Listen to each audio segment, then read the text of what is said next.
Yes, boss.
All right, let's take it away. Hey, everyone. Welcome to this week's edition of Innovative Practices, where you'll get 3 quick tips, 2 resources, and 1 weekly challenge related to opening your classroom to the world with live and interactive guest speakers. And by the way, we are live today. And if you have any questions while we're doing this live session, throw them in the chat. We've got Allie monitoring that chat, and we'll take a look at those and answer those as they come up. I'm your host, Greg Zorbas from Inspired Classroom. Hi, Greg. Good to see you. And you are coming to us from Bend, Oregon. Is that correct? Yep. Great. I am Kathleen Den. I'm the co-owner of Inspired Classroom, and in the background is also Allie Depew, who's the other co-owner of Inspired Classroom.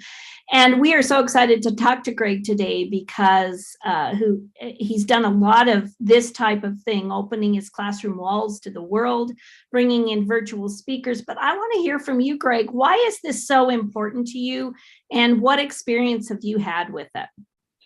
Well, we've been doing this long before COVID. And one of the things that we're able to do with live and interactive video is we can bring any expert, any person, any topic into our classroom. And instead of just flipping on a video like we used to do in the old days, now we can bring a speaker in and our kids can interact, students can interact with that guest speaker in real time. And believe me, it's a huge game changer in your classroom if you learn to do it effectively and get the right people coming into your classrooms. So what is it that students I know we're going to talk about tips and so forth, but what kinds of things does it bring to students? And also, what does it bring to the guest speaker? I think we don't always think about that, but what have you seen? Do you have a short story that you've seen happen that was just amazing? Well, I don't know if I can think of a story specific to that, but I'll tell you this: the speakers, the adults in our world who don't typically engage with students in the classroom, turns out they absolutely enjoy it. And I'll tell you one interesting story. We had a guest speaker who came into our classroom, and all of a sudden his dog came into the picture.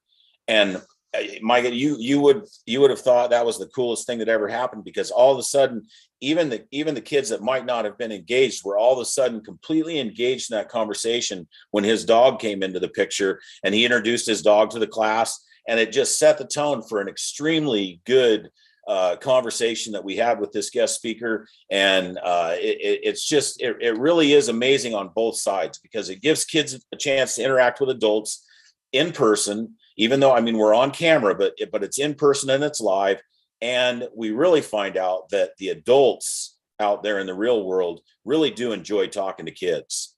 I think that's a super important link that as educators, we don't often have time to do, is coordinate those things, bring people in, especially people who are out there really making change in the world or have a great story to share with students. So I think that's awesome. I'm glad we're talking about this. So in this program, we do a 3-2-1 format, which for educators, you're familiar with that, I'm sure.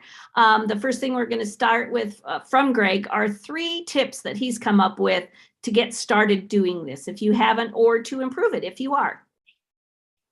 So the first thing I want to talk about as far as the tip goes is just communication. Make sure you're communicating promptly with your guest. It's nothing worse than being a guest and or being the teacher on the other end and waiting and hoping that guest speaker is going to communicate with you.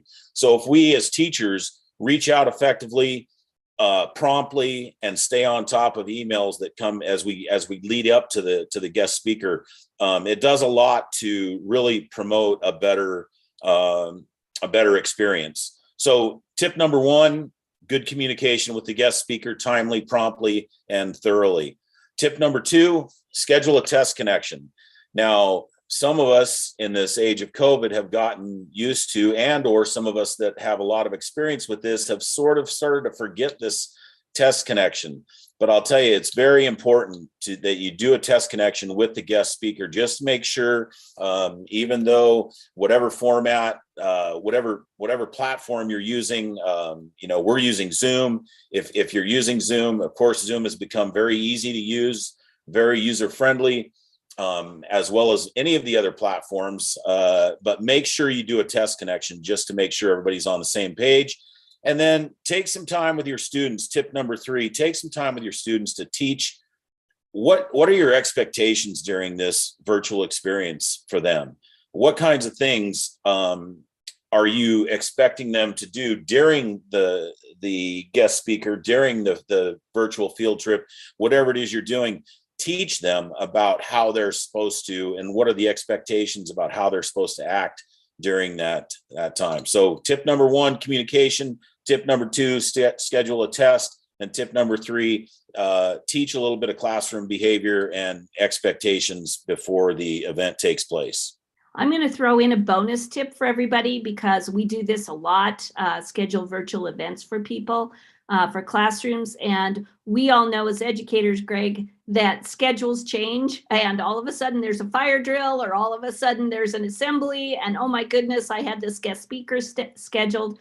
But if you commit to having a guest speaker virtually, you need to stick with that commitment. And if something happens, you need to let them know it, and not just not show up. So that's just a professional courtesy and builds good rapport and relationships with the speakers. So I would add that bonus tip in there. Absolutely. Absolutely, Kathleen. I can tell you that I have been over the years it's happened more than once where we've had some type of fire drill or something where all of a sudden we have to tell the guest speaker time out. You're going to see all of our students walk out of the classroom and we'll just have to pause for a minute while we participate in this fire drill that we have to do. And so yeah, okay. Those kinds of things happen, and definitely good bonus tip there to make sure you communicate if anything changes as far as schedules go. And those are the things you can go over during that test connection too with the speaker. It's not just the technology that you're testing. It's making sure the speaker understands how kids roll and schools roll and, all of that stuff, and build that expectation with them also, I think is good. Absolutely. So let's go to the 2 resources that you think are great to share. And just so you know, we will be posting links to the Innovative Practices webpage that has these resources, that has these links. You can download forms and all of that good stuff. So anything that we talk about in this little conversation, we will give you links to, so you don't have to go Googling wildly. You can just see them in the comments and also the link on our Innovative Practices website. So Greg, what are the resources that you'd like to share? So we've got in the link that Kathleen was just talking about, we've got a video posted about etiquette and some things that you can expect, or some things that we'd like to see your students how we'd like to see them behaving, and just performing during an etiquette. And you'll be surprised, you guys. You'll be surprised how well your students do if they're engaged in a and if they're prepared. And one of the things to help them prepare is our second resource, which is a guest prep form. So if you're going to have a guest speaker, we've developed a very simple guest prep form, which you're going to take the time to introduce this guest prep form in your classroom. You're going to have the students take the time to fill it out. They're going to do a little bit of research. Maybe they're going to find the person or the event on the web somewhere. They're going to look it up. Maybe if it's a person specific, you might look to LinkedIn and find a narrative about that person, and have the students do a little research, and then have them prepare some questions ahead of time. But even more so, and we're going to talk about this in the future too, but active listening, this helps students prepare to actively listen to the presentation. We always wanted our students to use the question that they had, some of the pre-questions that they had made before the event to learn about the guest speaker, but also during the event, be thinking about what you're actually hearing and try to develop a question based upon the things that you're hearing from the guest speaker, because that really makes you feel better as a speaker, as a guest in a classroom, if kids are asking you about the stuff you're presenting to them, because then you know that they've been listening to you. So, and we'll talk more about that. I think that's going to be in 2 weeks, where we're really going to talk specifically about active listening, and we'll have some more tips and resources and things like that. But right. I also want to remind our listeners that Greg taught high school for a long time, so a lot of what he does comes from that lens. But we always refer teachers to being able to scaffold these ideas. So if you can take the guest preparation form, and if you're teaching younger students, it's a great time to teach them how to research and find out about people and businesses and things like that. And you could do it as a whole class opportunity. And don't be scared to have virtual speakers for younger students. We'll never forget. We had a first grader on one time, and a researcher who was talking about brain research in talking about dinosaurs or something. And the first grader asked the question of, what does the cerebral cortex control? Oh no, it was in a bear. What does the cerebral cortex do in a bear? And the adult was just bowled over that a first grader would ask that question. So don't be scared to have virtual speakers with the younger students also. So it's time for our weekly challenge. We do this every week. But before we get too far, we want to shout out to Jane, who teaches 5th grade in Ekalaka, and she accepted last week's challenge. And the challenge was to go to our website, look at the resources, and then email Greg with a question. And she emailed Greg and asked about the Elementary Golden Eagle Migration Project that is now ongoing. The eagles are flying, and we've got a lot of great information from the scientists, and the students at the elementary level can walk through the migration of an eagle, and then write a travel monologue for an eagle that they create. So it's a fun literacy connection, but it's also a science connection, and you can find that on our website at inspiredclassroom.com. So thanks, Jane, for writing that in. And we hope we hear from you all. Greg, why don't you tell us about today's challenge? Today's challenge is really pretty easy. I just want you to come up with 3 ideas, 3 specific topics or ideas or people even that you might want to bring into your classroom, and then email that to me, Greg at inspiredclassroom.com. And if you don't already have ideas about specifics, if it's a topic I can maybe with 15 years of experience and people connected around the world, I might be able to find somebody for you to connect with if it's an idea. Or we're certainly willing to help get you started if it's your first time, just help you through the process. So come up with 3 ideas, email me at greg@inspiredclassroom.com, and we'll go from there. The other thing I'd like to mention too, if you're watching this and you are interested in being a virtual speaker in classrooms, you can email Greg also, and we can talk about that. Greg, also, you can put recommendations in the chat below. So I think that wraps it up. Greg, what do you think? Yeah, I think so. Absolutely. If anybody out there is interested in connecting with a classroom, we have lots of classrooms that are looking for people all the time. So, and certainly if you have ideas of more things that you want to talk about, more things that you want help with that we can do in one of these sessions, let me know. Thanks. That sounds great. Also, subscribe to this YouTube channel. We're trying to build our subscribership to 1,000 plus. So we're getting there. And follow Inspired Classroom on all of our regular social media platforms. You can schedule a call on our website to discuss any of our products or programs at inspiredclassroom.com.